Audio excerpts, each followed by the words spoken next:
This is Nokia C32, and today I will show how you can add an event to calendar on this device.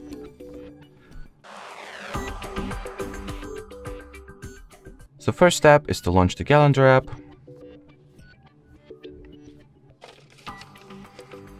Then you gotta select the date that your event will take place on. So let's say I'll go with 29th of July.